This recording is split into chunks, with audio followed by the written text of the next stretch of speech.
Hello, Tom here for Signal Sounds, and today I'm taking a look at the Leibniz Binary Subsystem from Xaoc Devices. This is a range of modules that create and share 8-bit digital representations of analog audio and CV signals in a Eurorack modular synth. Using different combinations of modules, you can create anything from a wavetable oscillator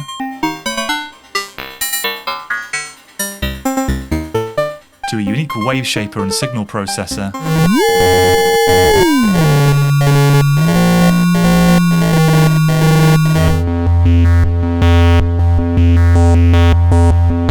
to a drum pattern sequencer.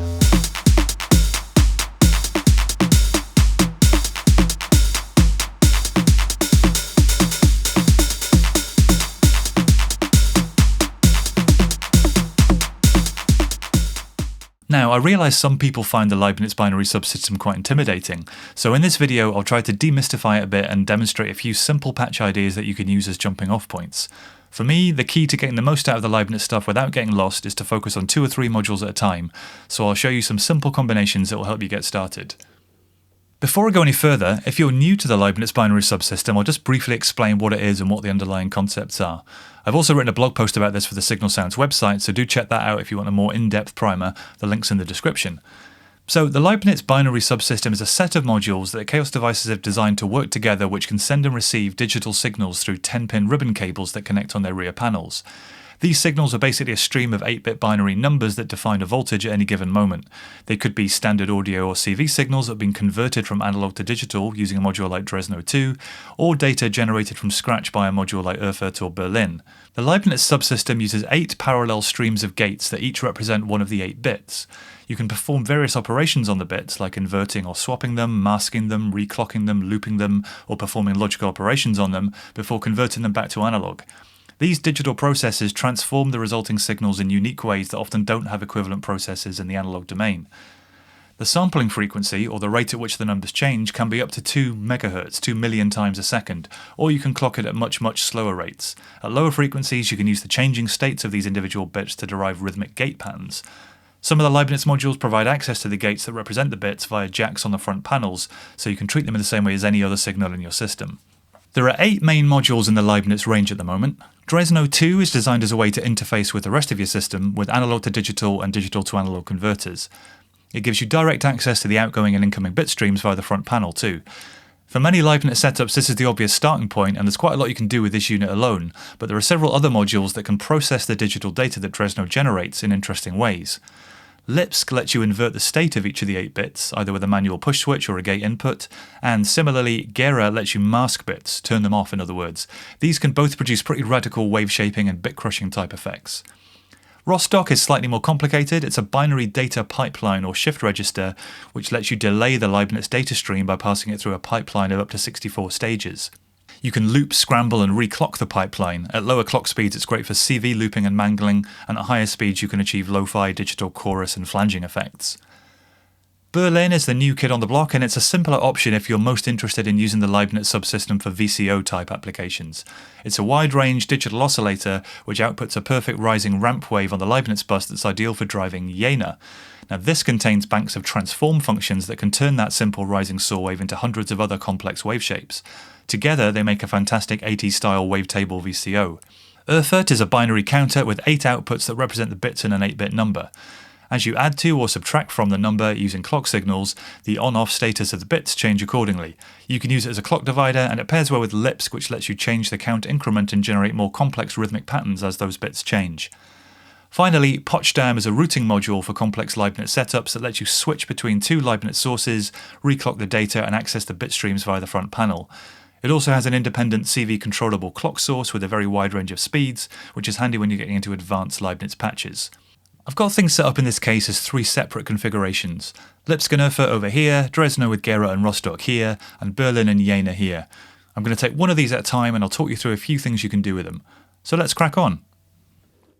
So let's start with this Drezno, Gera and Rostock combination. And I'm just going to use it to convert an analog signal to digital, and I'll show you some of the things you can do by just interfering with that digital bit stream a bit before you convert it back to analog using the DAC side of Drezno. So I've got the Leibniz connection set up. The Leibniz output of the ADC side is going into Gera, through Gera into Rostock, through Rostock into Poczdam, and then back from Poczdam's output into the DAC side of Drezno.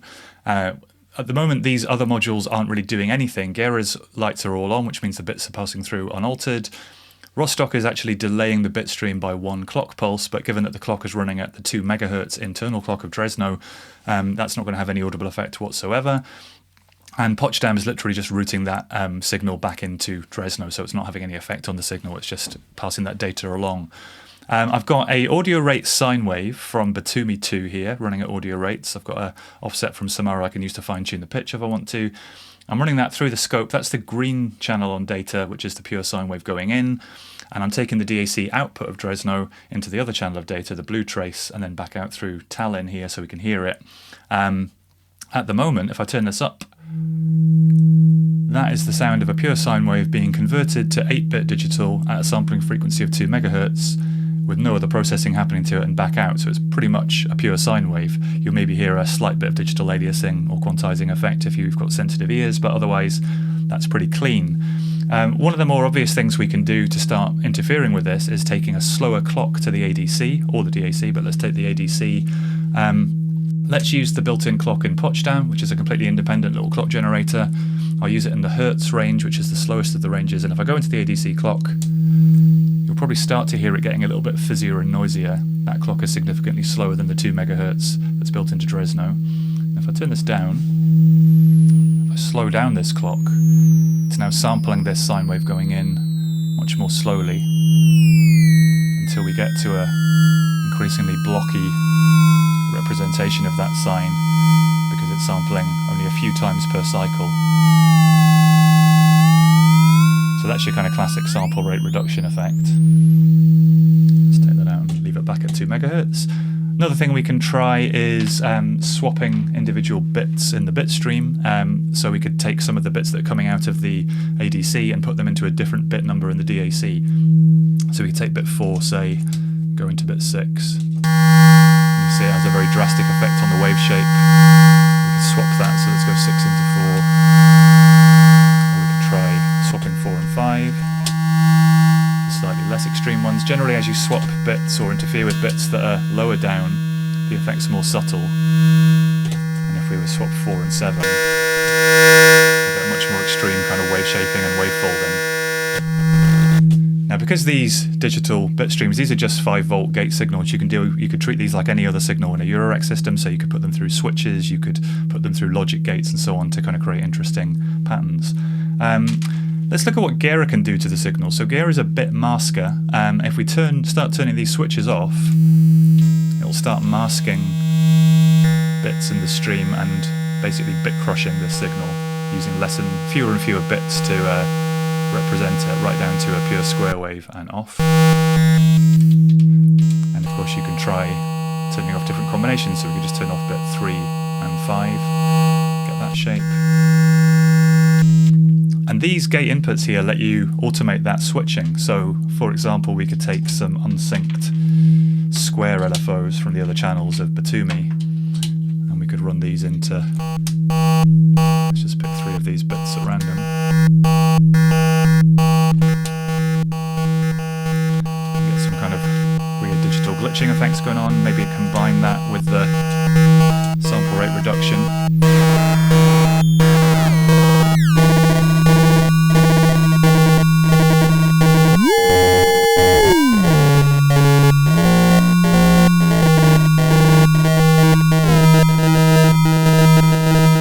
So that's some pretty extreme digital effects. Let's try patching in something a little bit more musical and see how we might use it in a patch. So I've expanded on that previous patch a little bit. I've now got the Moskwa sequencer set up to drive the pitch of Batumi, and I'm going to take the gate outputs of that sequencer to trigger a couple of envelopes in Zadar to control Belgrade filter and the Tallinn VCA. And if I start a little sequence going, now enveloping that VCA, I'm not doing any filtering yet, and it's just a pure sine wave still anyway. So not doing anything yet. What we get with Moskwa, which is quite fun, is individual gate outputs for each of these steps. So when step 1's active, we can get a gate out of here. Let's try feeding that into one of the bit inputs on Gera to mask the bit on that step. Running it through a nice bit of reverb and delay as well. And let's maybe plug a couple of these other bit outputs. Now we're getting these nice little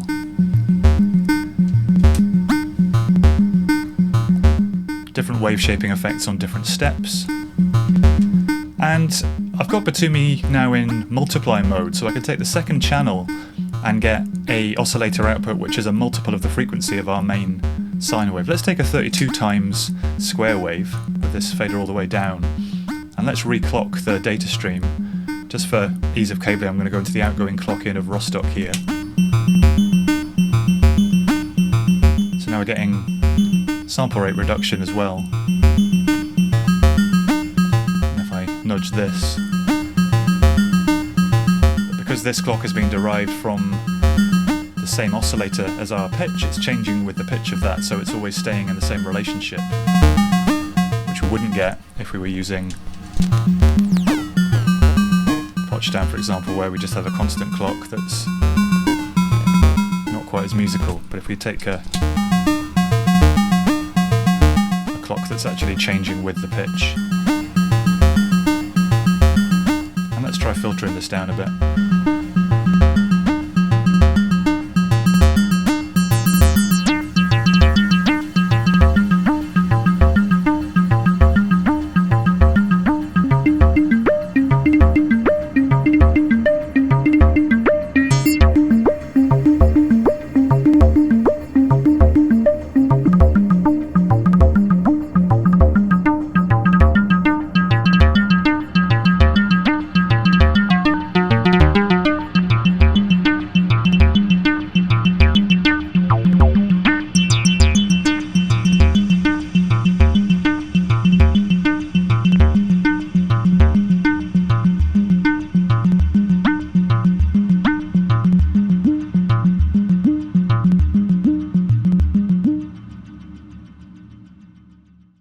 Okay, next let's have a look at using Drezno to process some modulation rather than audio, and I'm going to use Rostock to interfere with that data once it's been converted. I've got Batumi now running back in LFO rates, and I'm taking a triangle LFO out of Batumi. Again, that's running through the green trace on data as the unprocessed signal, and I'm taking the DAC output through the blue trace on data. I'm going to use that LFO to control the filter FM on Belgrade, and I'm just going to run a droning square wave through Belgrade's audio input. I'm going to use Berlin for that. So Berlin's not in the Leibniz chain in this patch at all, I'm just using it as an oscillator.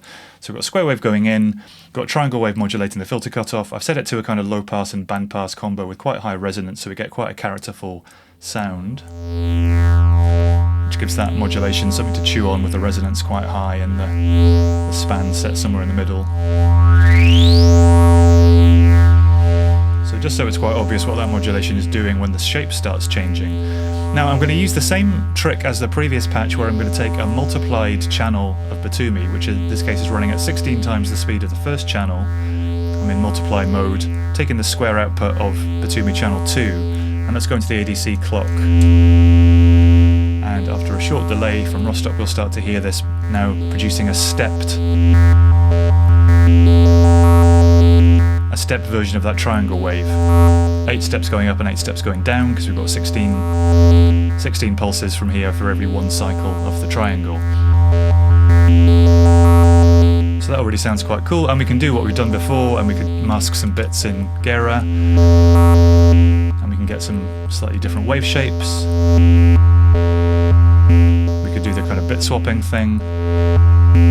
But what I want to try is using Rostock to loop a section of this. So I've got Rostock set to 8 stages long. If I just hit loop, you'll notice it's now just kind of taking this 8-step chunk of that. I could loop at a different point. And if we hit scramble, it'll take a look at the data coming in and use XOR logic to derive new values for those bits, which means we get a kind of much more interesting shape. Because I've got this delay set to 8, or this pipeline length set to 8, it's going to kind of recur because this pattern is a 16-step pattern. Let's change this to 9 steps, and let's get that scrambling happening via the gate input. Let's use one of the ADC gate outputs to toggle that scrambling on and off.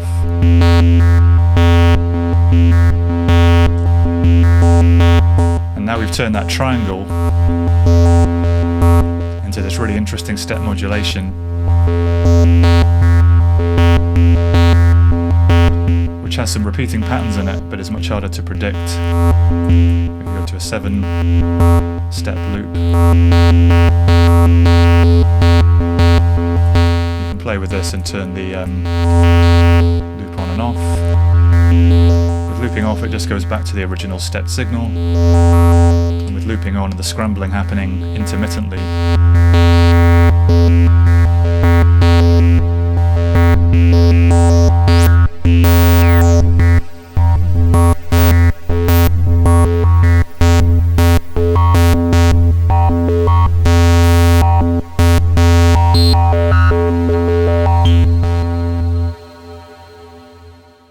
so let's move on to the pairing of Berlin and Jena and have a look at some oscillator type applications of the binary subsystem.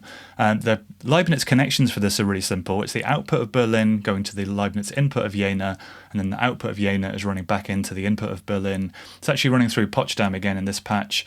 Not necessary at all, but I just gives me access to the bit stream via the jacks on the front panel, and it's just the way I've kind of got all these 8 modules set up. It makes a bit more sense to use this as my hub. But for this patch, it's not going to play any part whatsoever. It's really just the data from Berlin, which is this perfect rising saw wave that is generated by the oscillator. It's basically counting from all the zeros to all the ones in binary, which gives you this kind of rising ramp. Jena will take that binary data and it will use its internal banks of transform functions to turn that wave into something else. Let's have a quick listen. This is the raw saw wave, which has basically been converted to analog via the DAC that's built into Berlin. It also has a square wave, perfect kind of digital square. But from the saw output, if we switch the Leibniz link on, this will then be taking in whatever's coming back in through the Leibniz bus, which in this case is being passed through Jena. And this is bank 1 shape 0, which is turning that saw into a much more interesting shape. One thing we can do is turn that switch on and off using the jack input, and if we turn it on and off with the square, the scope's flickering a bit, but you can basically, what's happening is we're getting half of the saw wave and then half of the Leibniz wave, which can be quite an interesting way to either tame the more interesting shapes in Jena a bit or the more wild shapes in Jena. But let's just have a quick listen to some of the shapes in this bank 1. I'll go through the encoder. Yeah, it's basically a wavetable. As I say, there are 15 banks of these. Final bank's dedicated to drum patterns, which is beyond the scope of this video. Let me just stop it halfway. Another thing we can do is take a LFO to that shape input.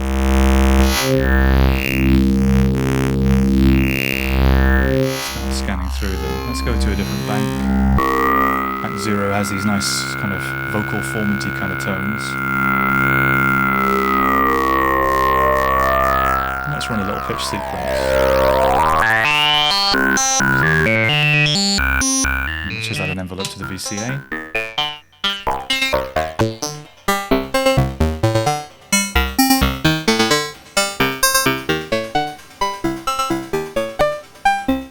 Through every single shape in Jena, because there are a lot of them. So this sweeping through with an LFO is one way to kind of animate the sound, but another way might be to use an envelope.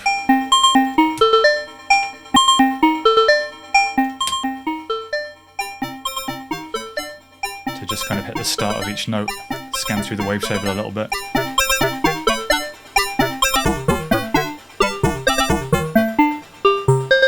Bank. Depending on which bank you choose and what envelope shape you play with.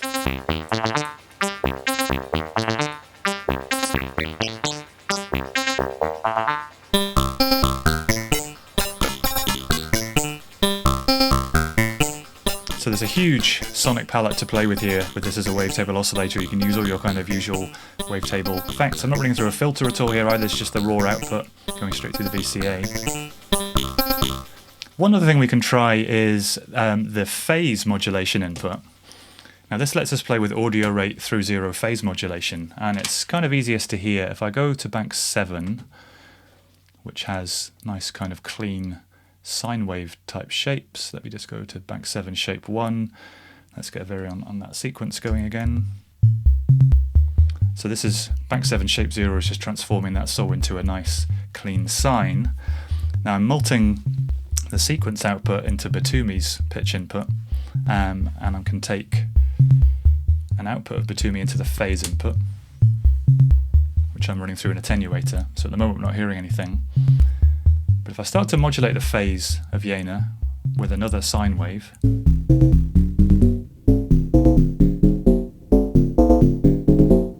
we get into these nice kind of clunky FM sort of tones. Of course you could use a VCA here instead of this knob to kind of envelope this timbral effect. And if we play with the frequency ratio, so if I make this, tune this up slightly, we get this. You'll find in between these more atonal spaces, and then you'll land on these kind of nice ratios where we get these harmonic. So if you like these kind of 80s FM, techno clonk kind of sounds, there's a whole world to explore here, and of course you can still modulate the shape at the same time. Let's take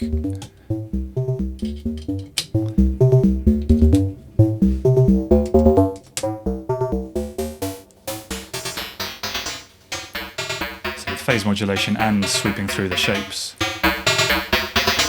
You can hear there's a pretty huge sonic palette to explore.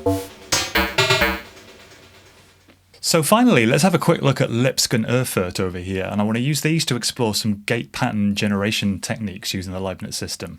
The Leibniz connection here is super simple. It's just the out of Lipsk to the in of Erfurt, nothing else in the chain at all, and I'm going to use it to trigger some drum sounds off screen from these bit outputs.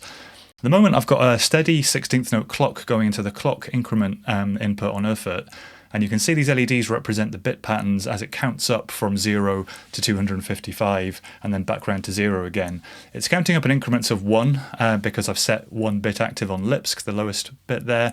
And you can see these LED patterns, as the bits go up the panel, the rate of change halves each time. It's basically acting as a clock divider with divide by 2, 4, 8, 16, 32, 64, 128 and 256 at the moment based on that input.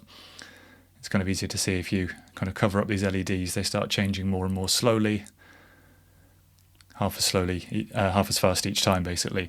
If we change the count increment on Lipsk, say to 2, they'll count up 2 at a time, which means the bottom bit never changes.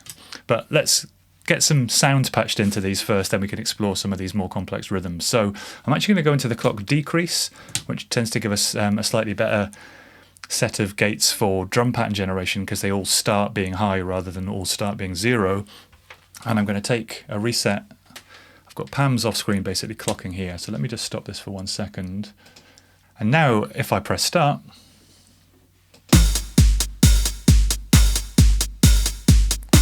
we get this very regular rigid pattern. Full 4 kicks coming from PAMs, all these are being triggered from these gate outputs. But as soon as we start changing the count increment on Lipsk by turning on another bit, we've got instant, much more interesting patterns.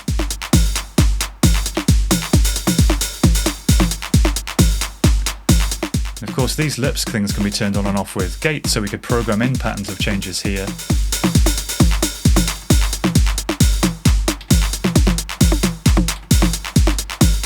And one thing that's quite fun to do is take one of these bit outputs and use that to change the count.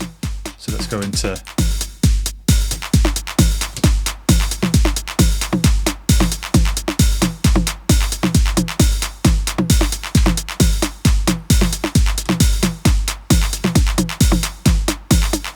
so by playing with these bit patterns,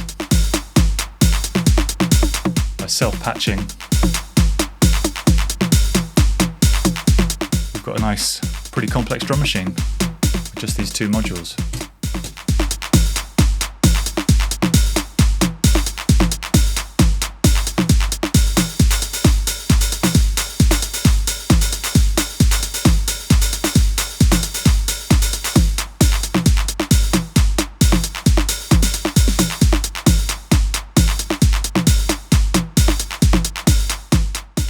So I'm going to leave it there for now. Obviously a video like this is only really scratching the surface of what's possible with these modules, but hopefully it's given you a little taste of at least some of the applications. Do check out the Leibniz themed videos on my personal channel for some more in-depth patch ideas, and of course please like and subscribe to the Signal Sounds channel for more videos about modular and synth stuff. See you soon, thanks for watching.